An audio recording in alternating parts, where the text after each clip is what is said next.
ইরানের হাতে কি লুকিয়ে আছে এমন কিছু জানিয়ে রাতের ঘুম হারাম হয়ে গেছে আমেরিকা আর ইসরায়েলের। বছরের পর বছর বিমান হামলা, শত শত কোটি ডলারের সামরিক অভিযান, অত্যাধুনিক বাংকার বাস্টার বোমা, কিন্তু তারপরও একটি জিনিসের নাগাল পায়নি ওয়াশিংটন। সেটি হলো ইরানের সমৃদ্ধ ইউরেনিয়ামের বিশাল মজুদ, যে ইউরেনিয়াম নিয়ে এখন বিশ্বজুড়ে নতুন আতঙ্ক। কারণ অনেক বিশ্লেষকের মতে এই মজুদ থেকেই তৈরি করা সম্ভব একাধিক পারমাণবিক অস্ত্র। আর সেই কারণেই শুরু হয়েছে এক নতুন ভূরাজনৈতিক লড়াই। প্রশ্ন হলো, ইরান আসলে কোথায় লুকিয়ে রেখেছে সেই ইউরেনিয়াম, আর কেন সেটি উদ্ধার করতে গিয়েও পিছিয়ে এসেছে যুক্তরাষ্ট্র?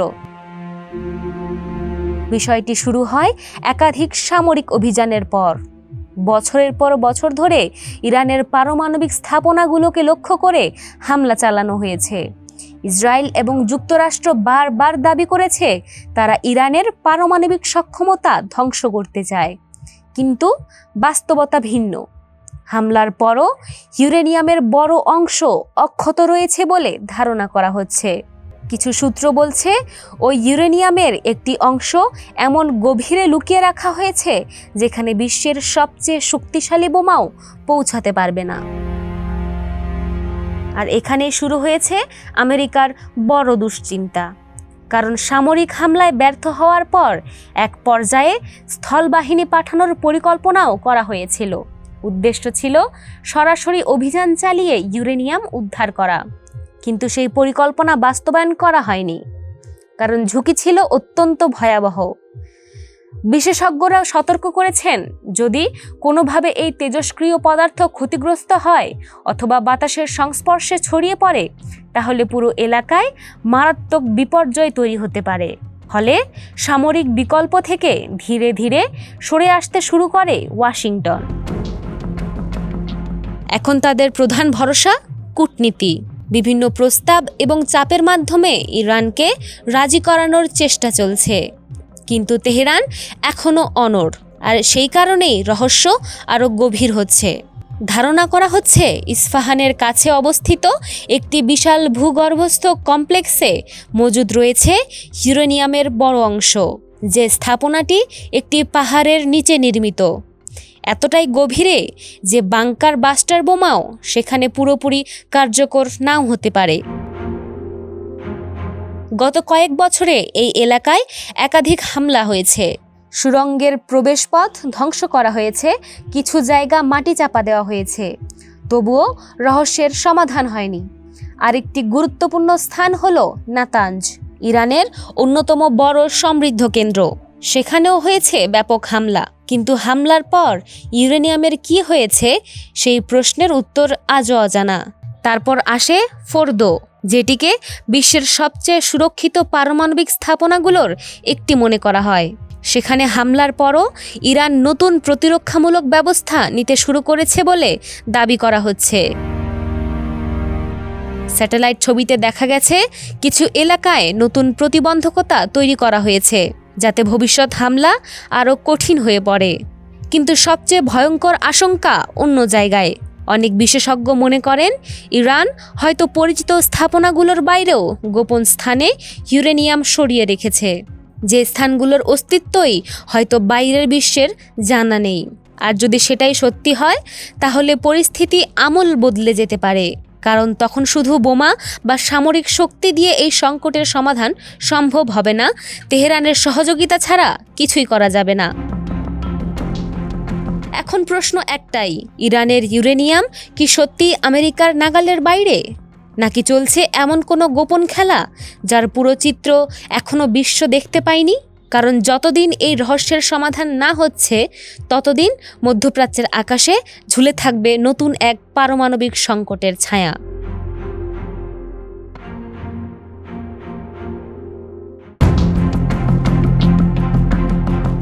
মধ্যপ্রাচ্যে কি আবারও যুদ্ধের আগুন জ্বলতে যাচ্ছে, নাকি ইতিহাসের সবচেয়ে বিস্ময়কর কূটনৈতিক বৈঠকের দিকে এগোচ্ছে বিশ্ব? কারণ যে মানুষটি একসময় ইরানকে কঠোর হুমকি দিয়েছিলেন, সেই ডোনাল্ড ট্রাম্পই এখন হাত বাড়িয়ে দিয়েছেন ইরানের নতুন সর্বোচ্চ নেতা মোস্তফা খামেনির দিকে। আর এই ঘোষণাতেই নতুন করে উত্তপ্ত হয়ে উঠেছে বিশ্ব রাজনীতি। সম্প্রতি এক সংবাদ সম্মেলনে ট্রাম্প এমন একটি মন্তব্য করেন যা অনেককেই অবাক করে দিয়েছে। তিনি বলেন, পরিস্থিতি অনুকূলে থাকলে মোস্তফা খামেনির সঙ্গে বৈঠক করতে তিনি প্রস্তুত। শুধু তাই নয়, এমন একটি বৈঠককে তিনি নিজের জন্য সম্মানের বিষয় বলেও উল্লেখ করেছেন। কিন্তু এখানেই শুরু হয় আসল নাটক, কারণ ট্রাম্পের কূটনৈতিক হাসির আড়ালে লুকিয়েছিল কঠোর বার্তা। একই বক্তব্যে তিনি ইরানকে সতর্ক করে দেন, শান্তি আলোচনা চলছে ঠিকই, কিন্তু যুদ্ধের সম্ভাবনা এখনও শেষ হয়ে যায়নি।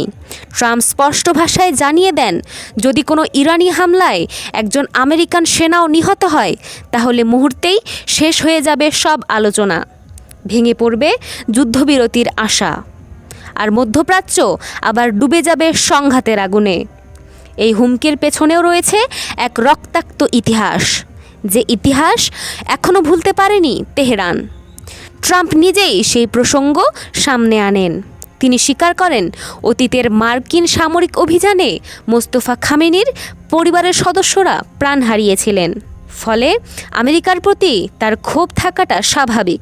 ট্রাম্প মজার ছলেই বলেন, তিনি হয়তো খামেনির সবচেয়ে প্রিয় ব্যক্তিদের তালিকায় নেই, তবুও একজন নেতা হিসেবে আলোচনার টেবিলে বসতে তিনি প্রস্তুত। কিন্তু প্রশ্ন হচ্ছে, ইরান কি সেই টেবিলে বসবে? কারণ দুই দেশের বিরোধ এখনও গভীর, বিশেষ করে পারমাণবিক কর্মসূচি নিয়ে।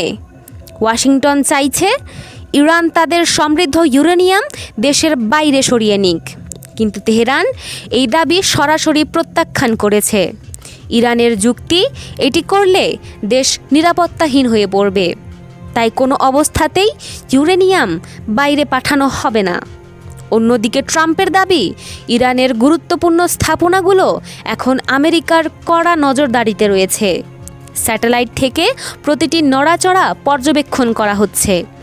আর এই উত্তেজনার মাঝেই সামনে এসেছে আরেকটি গুরুত্বপূর্ণ বিষয়, হরমুজ প্রণালী, বিশ্বের তেল সরবরাহের অন্যতম প্রধান পথ, যেখানে সামান্য উত্তেজনাও পুরো বিশ্ব অর্থনীতিকে কাঁপিয়ে দিতে পারে। ট্রাম্প ইতোমধ্যেই হুঁশিয়ারি দিয়েছেন, এই পথ কোনোভাবেই বন্ধ করা যাবে না। তার দাবি, মার্কিন নৌবাহিনীর বিশেষ জাহাজগুলো ইতোমধ্যে এলাকায় সক্রিয় হয়েছে। অর্থাৎ একদিকে চলছে শান্তির আলোচনা, অন্যদিকে যুদ্ধের প্রস্তুতিও থেমে নেই। এমন দ্বিমুখী অবস্থানই এখন সবচেয়ে বড় প্রশ্ন তৈরি করেছে। ট্রাম্প কি সত্যি শান্তি চান, নাকি এটি নতুন কোনো কৌশল? বিশ্লেষকদের একাংশ বলছেন, দীর্ঘ যুদ্ধ আমেরিকার অর্থনীতির জন্য বড় ঝুঁকি। তেলের দাম বেড়ে গেলে রাজনৈতিক চাপও বাড়বে, তাই সংঘাতের বদলে আলোচনার পথ খোলা রাখতে চাইছেন ট্রাম্প। তবে বাস্তবতা হলো, ইরান এবং আমেরিকার মধ্যে অবিশ্বাসের দেয়াল এখনও অটুট, আর সেই দেয়াল ভাঙা মোটেও সহজ হবে না। এখন পুরো বিশ্বের নজর তেহরান ও ওয়াশিংটনের দিকে, কারণ আগামী কয়েক সপ্তাহেই নির্ধারিত হতে পারে মধ্যপ্রাচ্যের ভবিষ্যৎ কোন পথে যাবে। টেবিলে বসবেন ট্রাম্প ও মোস্তফা খামেনি, নাকি আবারও শুরু হবে নতুন সংঘাত? সেই উত্তরই এখন খুঁজছে পুরো বিশ্ব।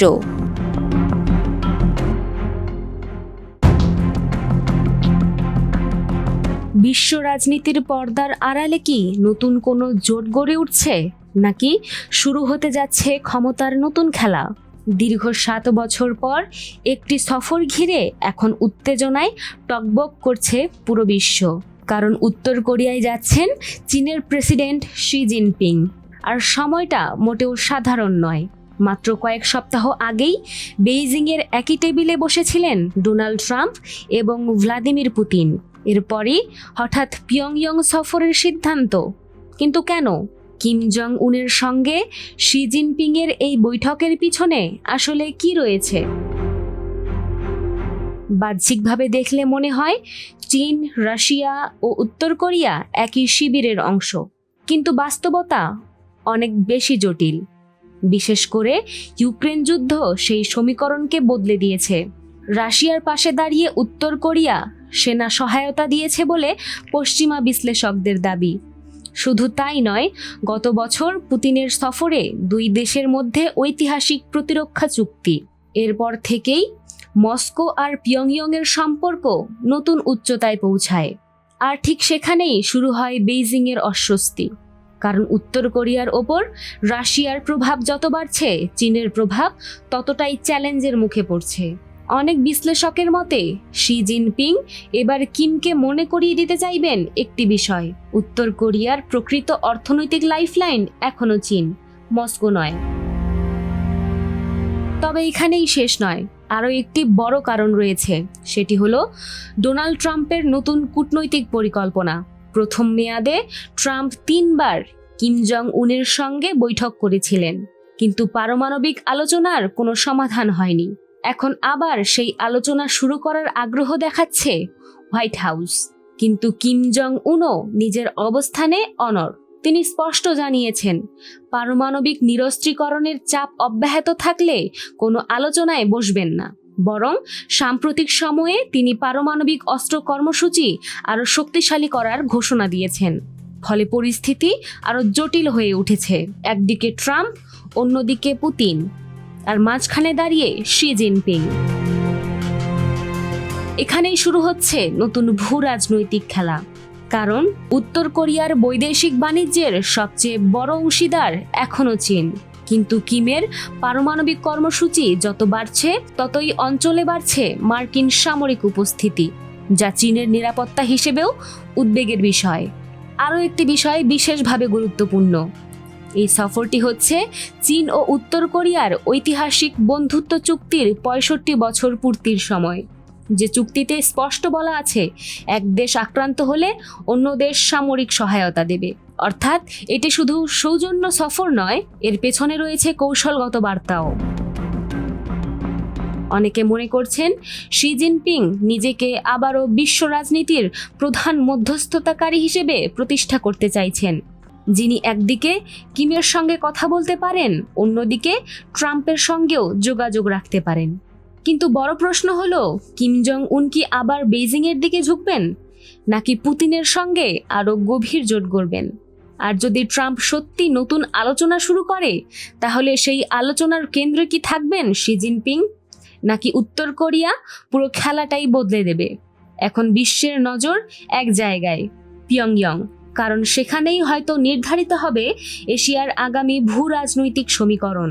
আর এই সফরের ফলাফল বিশ্ব রাজনীতির নতুন অধ্যায়ের সূচনা করতে পারে।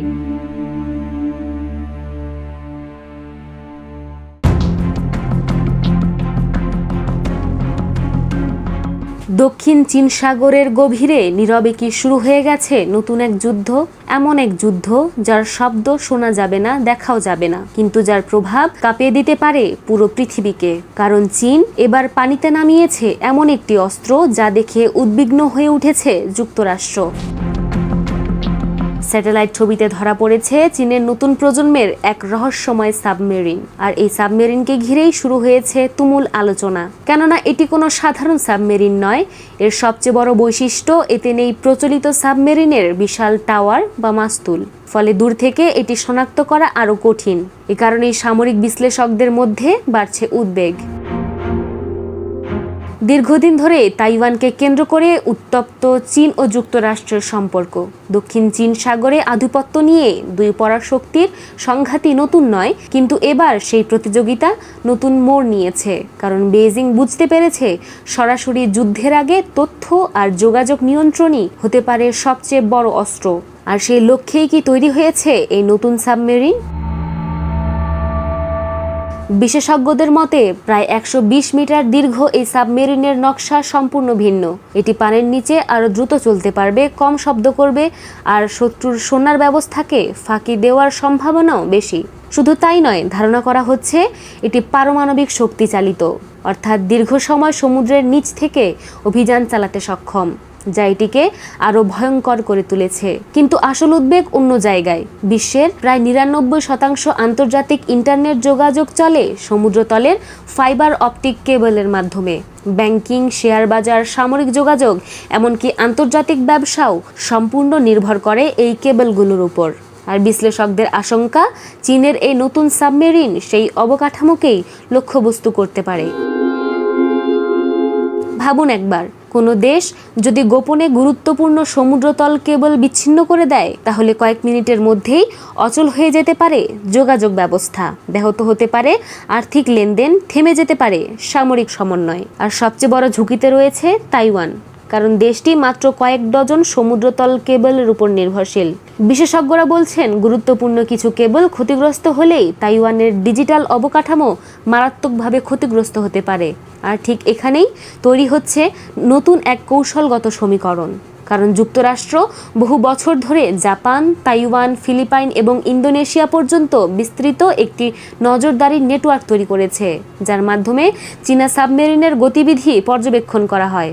কিন্তু নতুন এই প্রযুক্তি যদি সত্যি কার্যকর হয়, তাহলে সেই নজরদারি ব্যবস্থার বড় অংশই অকার্যকর হয়ে যেতে পারে। আর সেটি এখন ওয়াশিংটনের সবচেয়ে বড় উদ্বেগ। এদিকে চীনও থেমে নেই। বিশ্লেষকদের মতে আগামী কয়েক বছরের মধ্যে দেশটির সাবমেরিন বহর দ্রুত বাড়বে, আর একই সময়ে পুরনো সাবমেরিন অবসরের কারণে মার্কিন নৌবহরের সংখ্যা সাময়িকভাবে কমে যেতে পারে। ফলে দক্ষিণ চীন সাগরে শক্তির ভারসাম্য বদলে যাওয়ার আশঙ্কা তৈরি হয়েছে। প্রশ্ন হলো, চীনের এই নতুন সাবমেরিন কি শুধু প্রতিরক্ষার জন্য, নাকি এটি ভবিষ্যতের বড় কোনো পরিকল্পনার অংশ? আর যদি সমুদ্রতলের যোগাযোগ অবকাঠামো সত্যি নতুন যুদ্ধক্ষেত্রে পরিণত হয়, তাহলে আগামী সংঘাত কি আকাশে নয়, বরং সমুদ্রের অন্ধকার গভীরতায় নির্ধারিত হবে? এই প্রশ্নের উত্তর হয়তো এখনো কারো জানা নেই।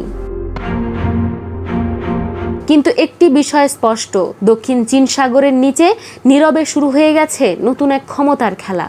আর এই খেলার ফলাফল বদলে দিতে পারে পুরো বিশ্বের ভূ রাজনৈতিক মানচিত্র।